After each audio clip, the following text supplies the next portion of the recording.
Welcome to the fastest daf in town. Today, Masechtas Avodah Zarah daf Nun. We are going to begin on the bottom of Mem Testament Bays by the new Mishnah, the new Parak. Rabbi Shmuel Omer Shol Shavanim Zu B'tzad Zu. Let's say you have these three stones that are side by side, and it's B'tzad Merkolos. So we're going to end up learning a lot about this Avodah Zarah called Merkolos, which they would throw at it, and it would knock down stones, and that was their form of Avodah Zarah. So if there's three of them, then asuros. However, shtaim b'taros. So if there's only two stones, it's mutter. Rashi says that if they're alongside the merkolos by, let's say, a big Avodah Zarah, v'koshkin achas al gabi shtaim. Certainly, if you had one on top of two, which is the way that it normally is formatted, is ikr merkolos, but so that is the actual normal way a merkolos is made. Now, when it says b'tzad merkolos, it means merkolos gadol. It's these two stones or three stones are next to this merkolos gadol, next to it. Shikvar abduhu, people already worshipped it. B'zarko lavabanim harbin, they already threw a lot of rocks there, and there's two rocks there. So we say it's mutter. Three is also okay. Now, the Gemara is going to explain why would two be mutter, because after all, if it's right next to this Markolius Gadol, so then apparently then it was used for Avodah Zarah. They threw stones, so why would two be allowed? Okay. The Chachamim Oimrim, it depends. Differently. Sheniro Yisimo Asuros. If, let's say, it looks like it fell from there because it's visible that it came from there, in other words, it's close, then it's also. It doesn't make a difference if we're dealing with three or two. On the other hand, v'shein niros imo mutaros. If let's say they're not near each other, even if there's three of them, it'll be mutar. Okay. So says the Gemara. Now bishlam rabbanan ksavri oivdin l'shivarim. They hold that a person will even worship idols which are broken, which we discussed in a previous daf. So according to the Rabbanan, they hold that oivdin l'shvarim. So therefore, niros imoi, and therefore it could appear because it was close by, and therefore it could be aser. The iklamemer minei nafal, and therefore it could be it fell from the Markolius, and that's why asura. Shein niros imo mutaros. If it's far away, so then it's mutter. Okay. El Rabbi Shmuel Mike Savar. I understand. What is his logic in making a distinction between 2 and 3? So, if a person would worship broken things, if you'll tartinami, let's see, then he should even aser 2. If you don't worship them, so what's the difference between 2 and 3? It's either something that a person worships or he doesn't. So Rabbi Yitzchak Bar Yosef, Rabbi Yochanan, the truth is, if we know with certainty that the rocks came from the original one, then it's certainly aser. Even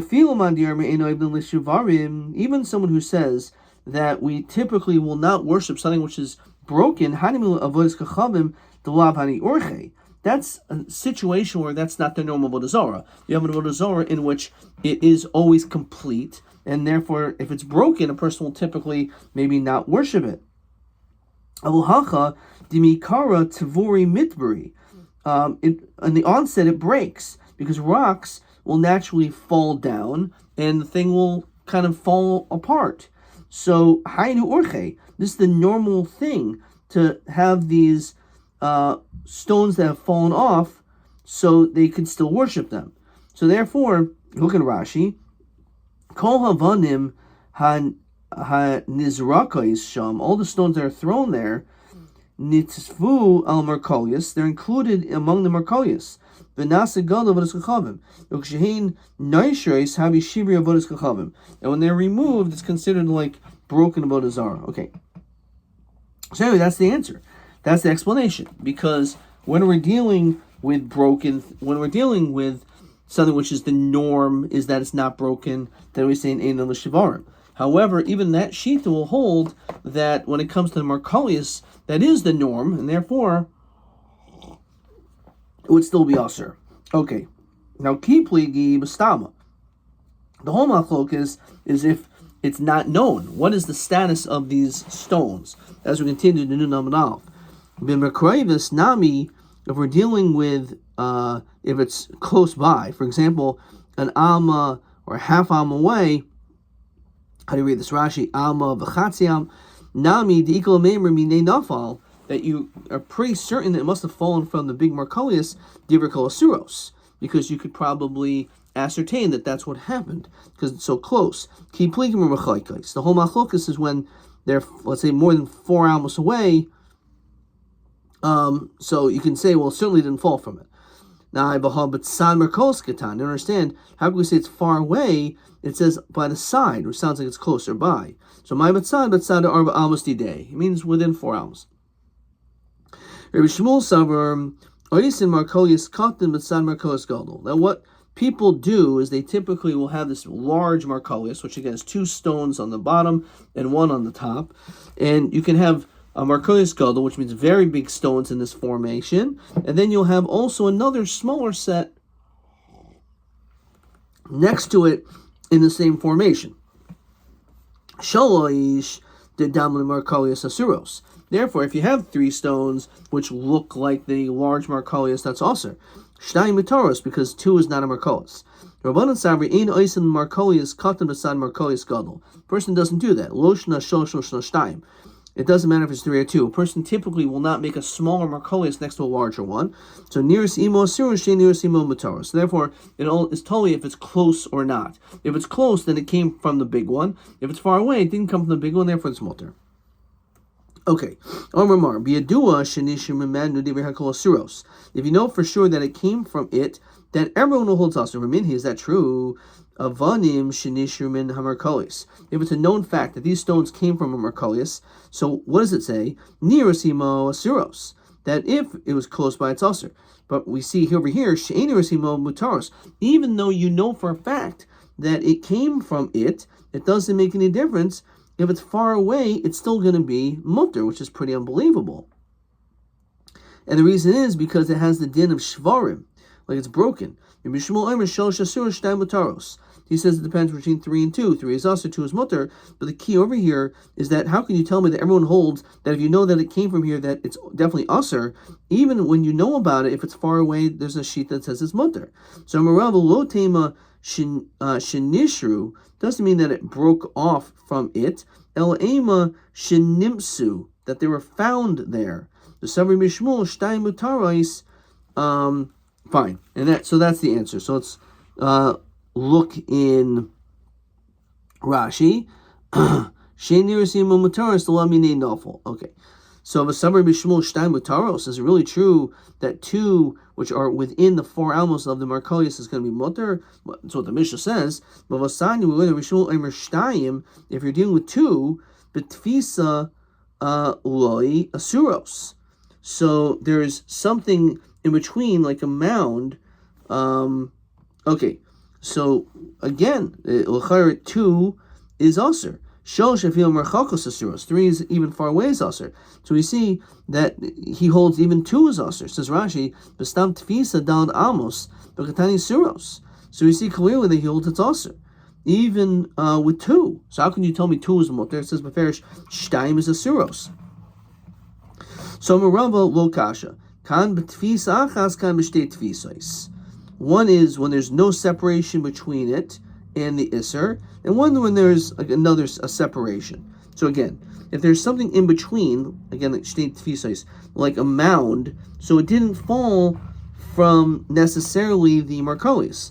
So it's a machlokas if you made a small one near a big one, but with 1 tfisa, it's also a divrei koil, says Rashi. So when we're talking about tfisa achas, there's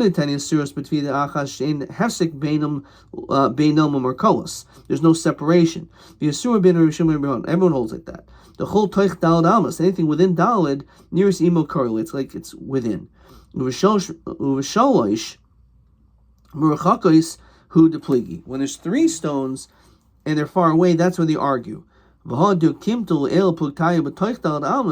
When we said it was within Dalad Almas, or Rabbi Shmuel Shtayim Mutaris, or Rabbanan Gimel Nami Mutaris B'Shtei Tfiyus Kimafarish. So that's referring to when there's Shtei Tfisos. However, Tfisa Achas, everyone's going to hold this also. We're talking about there's a mound between these stones and the Marcolius. So in that situation, because it's b'tfisa achas, that's the reason why it's not so clear. However, again, if it's that's because there's shtei tfisas. But if it's only tfisa achas, then they're right next to one another, then everyone holds aser. Okay. Umarkolis chiyagav mihavi. Understand? Is that really the way a person makes a markolis? V'hatanya iluhin avni base kulis. Some people call it markolis. They'll call it a base kulis. So what exactly is this? Achas mikan v'achas mikan v'achas al gebein. One on the bottom, one on the bottom, one on top. So you actually need one on the top. So understand, how could we say that it's possible that it could be an issue? Shtayim is b'tfisa achas is a suros, but why? It's not done that way. So why would 2 be considered to be aser? So Rabbi Ketanyahi be'ikr markolis. When did we say the statement? That's where we're talking about the primary markolis. It says Rashi tchilasai of a katan hanas b'tzad gadol, the small one, even loy koldahu, even if it's not any stone on top, nonetheless it'll still count as a markolis. So you're right. The original one, the big one, is 2 on the bottom, 1 on the top. However, the other ones on the side, possible that even with 2. Okay. Beyanai malka chorov. So when it came to Beyanai, his palace was destroyed. The palace was destroyed. Also, Eved Chachabim ukimnu bemarkolis. So they took the stones of this palace and they made the stones into an Avodah Zarah. Also, Eved Chachabim Achrini, other idol worshippers came. Dulu palchim markolis. These people who did not worship this particular form of Avodah Zarah. Shaklinu, they dismantled it. V'chifu behen drachim v'sat retois, and they paved the roads with these stones. So they made roads and highways with these stones. So Ika Rabbanan de Parshi, Ika Rabbanan de Lo Parshi. There's some Rabbanan that said that we can't use this because it originated from an Avodah Zarah. Some people were not parish from it, and because the idea was that they were mavatal, they weren't oived Avodah Zarah, so they took it and they made it into roads. So Rabbi Yochanan, Banan shel Kedoshim Mahalach Alein, the holy children, they actually would go on these stones. The Anan Nifresh Mehen, and we're going to separate from them. In other words, who are we to be more strict than these holy people? So Manihu Banan shel Kedoshim, who are these holy people? Rabbi Menachem Rabbi Tzimoy. Yomai Karli Banan shel Kedoshim. Why were they called these holy people? They feel but sort of the Zuzlam Stakel, that on a coin it would have minted a picture of the Malchus, whoever it is, including someone who's probably evil, and the fact that they didn't even look at the tsura of a coin that shows the kedusha. So my taima demanded parish. So why did people separate from using these roads? Several high. That what? That when it comes to the offerings or the sacrifices themselves, which are the tekrovis, that they can never be bottled, ever, as Rashi says, Vahani tekrovis ninhu. These stones are tekrovis. The hazarik even, the markolos, when you throw a stone to the markolos, zuhi avodasa. That is its avodah. So it's keilu, almost like the animals, the sacrifice themselves. Those stones is part of the avodah. So therefore, it can never be mavatash. Never be yitzmu l'bal por.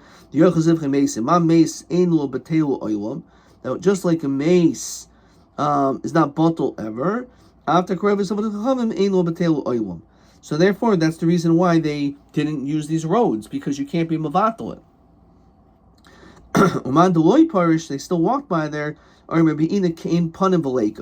only time it's an avodah zarah or something that cannot be batal is it has to be kein panim. Only if it's the same way that the worship was done in the Beis Hamikdash. Says Rashi, Zvachim shebamikdash hu dahavi takroivus. An actual, let's say, a sacrifice, that's takroivus of the chachamim, and that can never be batal. Alma, says Rashi, daima kilifnei ke'ein panim, kari zevach chachamim, v'avanim eno oivlehem b'fnim. But we don't throw stones in the base of Mikdash. That's not something which is part of our service. So therefore, because of that, it wasn't an issue, and therefore a person was allowed to walk on these stones. Okay, let's look at question 5. Asu akum ukimi be Marcolius. So they made the roads from their Marcolius, from these stones. So my time to Rabban Pirshim Ois and Rachim, my time to Rabban the Lochash will Pirshu. So the Rabbanan who separated hold that's Takorevis Avodas Kachavim, and Takorevis Avodas Kachavim can never become batal. The Rabbanan said no, that's only when it comes to something which is connected to like the base of Mikdash, like a carbon. But it has to be Ke'ein Panim Veleka. We don't have this in this case, therefore it's not an issue. Okay. Question TA2.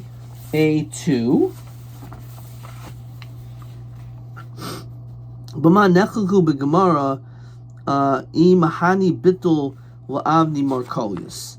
So chashiv hanachavanim tekroivis devol mahani bittul. Lo chashiv tekroivis kivan loy havi kein panim. So therefore it's allowed. Okay.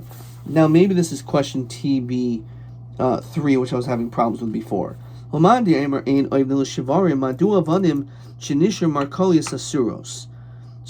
you hold ein oivdim b'shivarim, so why are we strict when it comes to Marcolius? So I wrote im heim takarevus avodah Zarah heim asurin. O esher shezek kamo gufa avodah Zarah atzma shezeh avodasai. That's pretty solid, that answer. And I'm going to take it. Okay. All right, let's keep going. Rabbi Yosef Bar Abba, Iklo Rabba Bar Yirmiel Atrin. So he went to this location. And he had this sugi in his hands, and he wanted to share this particular thought based on something which we said previously. That you had these Chachavim that they took these stones which were for Avodah Zarah, which they themselves didn't worship. And they made roads and highways with these stones. So as we continued to Nunam and Beis, there was this dispute whether or not you're allowed to walk on those roads. So mutaras. So no, it's mutar, because after all, the Ovid was mavatal it. It's fine, even though again not everyone holds like that. Yisrael shehebi avanim in a Marcos. However, if we're dealing not with an akum, but a yid took these stones, v'chifa behen drachim v'sartiyais asuros, because the Jew cannot be mavatal the avodah zarah, so therefore it remains aser. V'leis nagar v'lo bar nagar. We do not have nagar is like a carpenter, but Rashi says a chacham ben chacham. The parkinhu that was able to interpret this brisa. So I'm Rav Sheshes anolo nagar anavalo bar nagar. No, I'm not a carpenter or the son of a carpenter. Because I'm not a chacham. I'm not the son of a chacham. However, uperiknele, I can still interpret this brisa. My kushule the Rav Gidol beina kein ponim v'leika, because it's not an issue, because it has to be kein ponim. And if it's not kein ponim, so therefore it's allowed. Rav Yosef Bar Abba, Iklo Rabba Bar Yirmiel Atrin. As we said, he went to this place. Yosef Aisi Mastisa Biyadin, and he had this another sugi in his hands, which he wanted a better interpretation of. So it says like this: Matalian, when it comes to the deworming things from a tree, says Rashi. Okay, that's just what it is. And you can also fertilize, says Rashi, Kishesh Makabi Ilan, that if there's something wrong with the tree, so you could fertilize it b'shvius. So you're not improving the tree, you're just keeping it from getting destroyed, basically. It says Rashi, well, how is that allowed on Shemitah? It says V'lo dami hai la'ein mezavlin demoid katan. The beginning of Masechtas Moed Katan says you're not allowed to fertilize. The Hasam Zivil the Karka, because over there it's talking about fertilizing earth. Avodah Shibasada Shibakarim. That's considered to be like an avodah in the vineyard, in the field, and that's not allowed. However, over here we're talking about keeping it from being destroyed. So again, the question is the status of what you're allowed to do on Shemitah, to at least preserve it from getting destroyed. So even though we're lenient when it comes to Shemitah, you're not allowed to do these things on Chol HaMoed. We're more strict. Kan v'kan. But whether we're talking about Shemitah or Chol HaMoed, ein gazmin. You're not allowed to actually prune the branches by cutting off the branches so that there'll be more branches that will come around it afterwards. So that's actually improving the tree. You can't do anything to improve it. So that's not allowed even on Shemitah. And then it states, V'sachin shemen ligzoim, you are allowed to smear oil on it, bein b'moyin, bein b'shvius. You're allowed to smear, for whatever reason, oil, says Rashi, kadesh shlo yomos, elon, just so the tree doesn't die. Im nigzam koydem l'chein. So again, it's not to improve the tree, it's just to keep it from its destruction. So that we're lenient not only on Shemitah, but for some reason, even on Chol HaMoed. V'leis neger, he said, V'leis neger v'lo bar neger, di perkinha. I don't know a scholar, a son of a scholar, who can interpret this brisa. So Ravina, no, nagar bar nagar. I'm not an expert, neither is my father, but nonetheless, I can still interpret this brisa for you. My kakasha, what would be your question? Why are we more lenient by Shemitah than Chol HaMoed? So Maishna Shvius Deshar Maishna Moed Aser Midami Shvius Malacha Aser Rachamana Tir Chashari. On Shemitah the whole Isser is Malacha. Says Rashi, Shehi Avodas Karka. So you can't do work on the land. Bahani La Malachas Karka. These aren't considered to be Malacha on the land, but rather it's allowed on a tree because it's not something which is grown on Shvius. So the whole Isser is Avodah, but Tircha, trouble, you're allowed to be much do Tircha on Shemitah, on the Shvius. However, Moed Afil Tircha Nami Aser. When it comes to Chol HaMoed, you're not allowed to even have Tircha. That's why we're more strict on Chol HaMoed. It's not just Avodah, it's not allowed to have a Tircha Shot Sarach, because it's Nimnim Simchas Yomtiv. The El Zihum, so that shouldn't be a question. El Zihum a Gizum Kakashale. Maishna Zihum. Why was it when we talked about Zihum the Shari, Maishna Gizum the Aser? How come when we talked about smearing oil on Moyen and Shvius, we were lenient, but when it came to Zihum, we said you can't do that on Chol HaMoed. So why? So midami Zihum, by Zihum, the reason why fertilizing on is more problematic to ukme ilani, because you're upholding. Well, the reason why it's allowed is because you're upholding and keeping the tree from dying. The shari gizum avuri ilani v'aser. When you're doing gizum, you're actually improving the tree. So again, to prevent it from dying is allowed, but to improve it to the point that it's like getting healthier and stronger, that you're not allowed to do. Vela zihum kakashale. The katani matlin, that it says that you are allowed to deworm from the tree.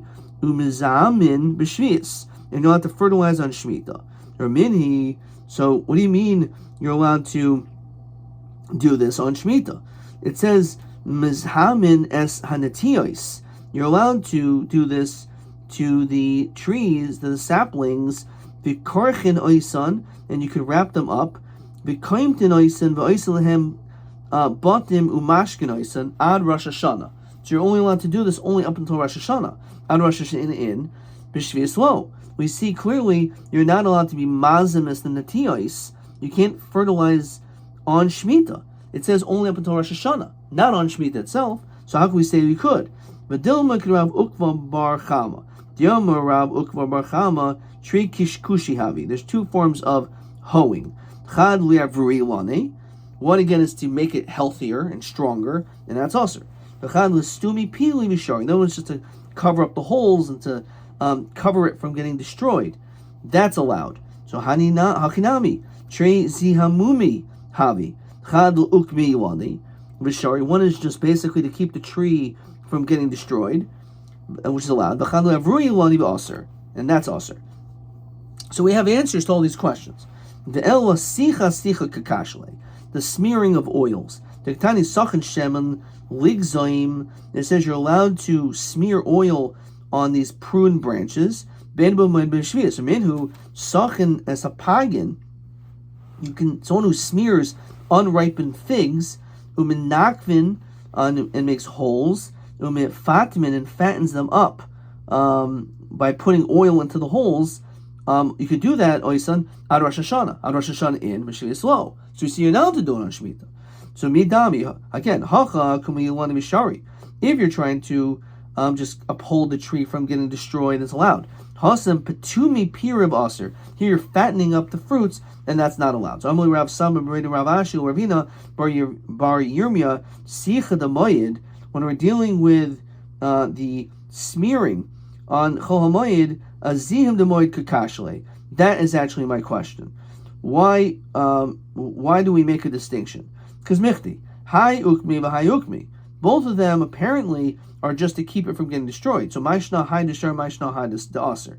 So Hai Nini Karmele Nagar V'Lun Bar Nagar De Pirkina. That taka is something in which we don't entirely understand. Okay, so this actually part of this was Gemara and Sukkah and Daf Mem Daled, and again that's the distinction between the things. Okay, we're going to stop there. Let's look at question 6. Matlin muzahamin b'shvius ve'en matlin muzahamin b'moyed. Kan v'kan ein megazmin. So why Shemitah is it allowed? Why Moed Chol Moed is aser? So by Shemitah, as we said, the whole issue is malacha. Tircha is allowed, but Chol Moed even Tircha is aser. However, the second question: why is Zihum allowed on Shemitah, but Gizum is aser? So again, it depends on what you're accomplishing. If you're doing Zihum, which is actually just keeping the tree from getting destroyed, that's allowed. But Gizum, which is actually strengthening to make the tree healthier, that is something which is not allowed to be done on the Shemitah year. Okay, let's see, maybe question TB2, indeed. TB4, rather. Matlin mazaman b'shvius in matlin mazaman b'moed maishna moed b'shvius. Okay, that's actually a very clean, simple question. So that's what I wrote. B'shvius yesh rak iser malacha. Aval mutar lasos tircha. Mashi inkin b'moed yesh gam iser tircha b'oz ze aser lasos b'cholol shel moed. Ad kan.